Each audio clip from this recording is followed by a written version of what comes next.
You know that feeling, that first crisp breath of autumn air, Oh, yeah? and the way the sunlight just hits the trees differently, all fiery reds and golds. It's a feeling, isn't it? It really is, like an invitation. Exactly, an invitation to get outside. And our sources are showing that fall is really a prime time for travel, way beyond just, pumpkin spice everything. Mm-hmm.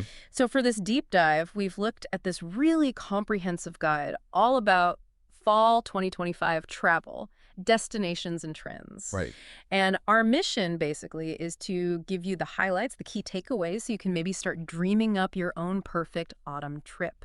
Think of it as your shortcut to knowing what's what. And what's really insightful, I think, from this guide is how it looks at not just where people are going, Right. but really how they're choosing to experience it. It's a pretty complete picture of the hot spots and, the trends that are shaping fall travel now. Gives you that deeper context. Absolutely. And it makes so much sense when you think about why fall is so ideal. I mean, cooler weather, those amazing colors, and often way fewer crowds than summer, right? Yeah, big difference. So travelers are looking for all sorts of things. Classic leaf peeping, sure, but also cultural stuff, food experiences. A real mix. Okay, so here's where it gets really interesting. Let's start right here at home with that quintessential fall experience. New England. Can't talk fall travel without it. No way. Our sources basically confirm it's still the king of autumn travel. Vermont, for instance, it's not just pretty drives, is it? No, not at all. The guide points out it's more about like authentic local experiences being woven in. Okay. The maple syrup places, the cheesemakers, those little covered bridges. Mm-hmm.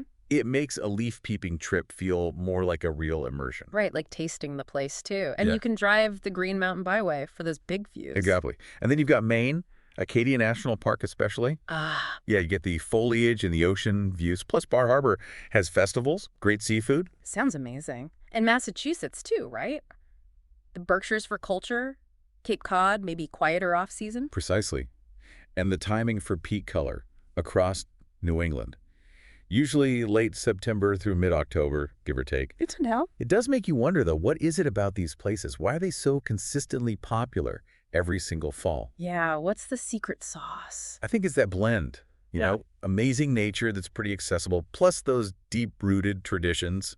People know what they're getting, but it still feels special. That makes sense. Yeah. Like the Great Smoky Mountains, Tennessee, and North Carolina. Another perennial favorite, absolutely. Known for those really intense, fiery forests and misty mornings. You can almost picture it. Totally. Gatlinburg and Asheville are good bases. Yeah, great gateway towns, good for hiking access, scenic drives, finding a cozy cabin. And the Blue Ridge Parkway, just spectacular views. Okay, so that's the classic East Coast vibe. What about the other side of the country? Right, the Pacific Northwest, Washington, and Oregon. Oh. It's a totally different flavor of fall. Right. Well, think evergreen forests mixed with dramatic coastlines. And then you've got these really vibrant cities like Portland. Great food scene there. Exactly. And Seattle for arts and culture. Plus, you've got wine regions nearby. Yeah. And the national parks like the Columbia River Gorge or Mount Rainier are incredible for hiking and photos. It's that mix of city buzz and wild beauty. Okay, so from the greens and coasts of the Pacific Northwest, let's shift gears completely. The Southwest, Arizona, Utah. Yeah, interesting one, right? Maybe not the first place you think of for fall. Definitely not for me, initially. But the guide makes a great point. The fall weather is milder. That intense summer heat is gone. Ah, okay. So exploring places like Sedona, the Grand Canyon, Zion, Bryce Canyon, it's just much more comfortable. You can actually hike and enjoy those amazing red rocks. That makes a huge difference. And there's the Albuquerque International Balloon Fiesta in New Mexico. That's a massive fall event. Yeah. Hundreds of balloons. It's supposed to be incredible. Wow, okay. That sounds like a spectacle. And speaking of sensory experiences, California wine country, Napa and Sonoma. Oh, absolutely. Harvest season. Late August through October. Roughly. So the vineyards are buzzing. Totally alive. Grape harvests, special tastings, festivals. It's apparently just beautiful with the golden vines and rolling hills. Perfect for food and wine lovers. Nice. And what about cities? People still do city breaks in the fall. Definitely. The guide highlights places like New York City and Chicago. Sure. The appeal is that crisp autumn air, maybe fewer tourists than summer. Right, less overwhelming. Exactly. Think Central Park in full color. Broadway shows kicking off new seasons, museums in NYC. Chicago's got the lakefront, architecture tours, amazing restaurants. It's just a different, maybe more pleasant energy. Gotcha. So if you zoom out a bit on the U.S., It's clear travelers want really diverse stuff right here at home. Yeah. Mountains, coasts, deserts, cities. There's a fall flavor for pretty much everyone. Yeah, you really don't have to go far to find something completely different and amazing. But what does this mean when we look globally? Where are people heading internationally for fall 2025, according to the sources? Well, some truly stunning spots are popping up. Japan, for one. Oh, interesting. Not just cherry blossoms, then. Nope. Apparently, the autumn leaves, they call it koyo, are just as spectacular. Maples, ginkgo trees. They turn cities and temples vibrant shades. Think late October to early December. Which places specifically? Kyoto's a big one, Nikko, even Tokyo's parks. And the benefits: fewer crowds than spring, really pleasant weather, and amazing seasonal food like special kaiseki meals, chestnut desserts. That sounds incredible.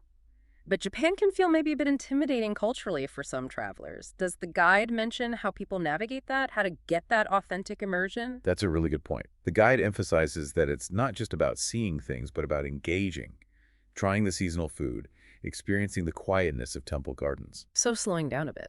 Exactly, letting the culture kind of wash over you. And then, of course, there's Europe. Always huge appeal in the fall. Culture, countryside, food.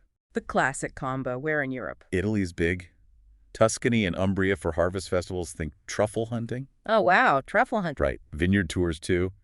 And cities like Rome and Florence are cooler, with shorter lines for museums. Nice. What about France? Paris in the fall, apparently very romantic, less crowded. The Loire Valley with its chateau among golden vineyards. And Bordeaux during the wine harvest. Sounds lovely. And Germany or Austria? Oktoberfest time. Yep. Oktoberfest in Munich, similar festivities in Salzburg, plus just the stunning alpine scenery in Bavaria and Tyrol is amazing in the fall. Okay, crossing the pond again. Canada. Oh, Canada is described as a symphony of color. Nice. Those maple forests in Quebec and Ontario are just blazing. And then you have the Rockies out west in Alberta and BC, dramatic landscapes. Cities like Montreal and Quebec City have that European charm, plus fall festivals. Makes sense. It's right next door geographically to New England's foliage. Pretty much, yeah. Similar vibe, maybe on a grander scale in places. And what about flipping the seasons? For people thinking of heading south while it's autumn up here. Right. The guide mentions Australia and New Zealand because it's springtime down there. Ah, okay. So what's the draw? People head to cities like Sydney and Melbourne for outdoor festivals. And New Zealand's South Island is famous for wildflower blooms and adventure sports starting up again. So it's like escaping to spring rather than escaping from summer. Exactly. Oh, A complete change of pace. It really makes you think, doesn't it?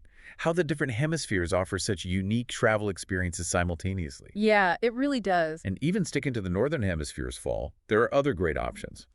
The Mediterranean Greece, Croatia, southern Spain. What then? Milder weather again, and way fewer tourists than summer. You can actually enjoy island hopping in Greece, or exploring the Dalmatian coast, or wandering Seville's streets without melting or fighting crowds. That sounds much more appealing, Well, honestly. totally. And for the more active crowd, adventure destinations are popular too. Like where? Think Costa Rica for surfing, Peru for trekking to Machu Picchu Fall is a good shoulder season there, or Morocco for exploring markets and deserts. Again, often fewer crowds than peak season. Okay, so lots of options for where, but the guide also talked about how people travel, right? The types of vacations. Yes, exactly. This is where you can really see how to tailor a trip. So what's trending? Foliage road trips still big. Absolutely quintessential. Leaf peeping drives through places like New England, the Blue Ridge Parkway, Canada. People love being able to go at their own pace. And stopping at little farms and markets along the way. Yeah, exactly, that whole experience. And related to that, food and wine experiences are huge. Makes sense with harvest season. Right, harvest festivals, wine tours, cooking classes, those culinary trails, like the truffle hunting in Italy we mentioned, or maybe cider tasting in Vermont. It's very sensory, very immersive. Yeah, getting beyond just looking at things. Definitely.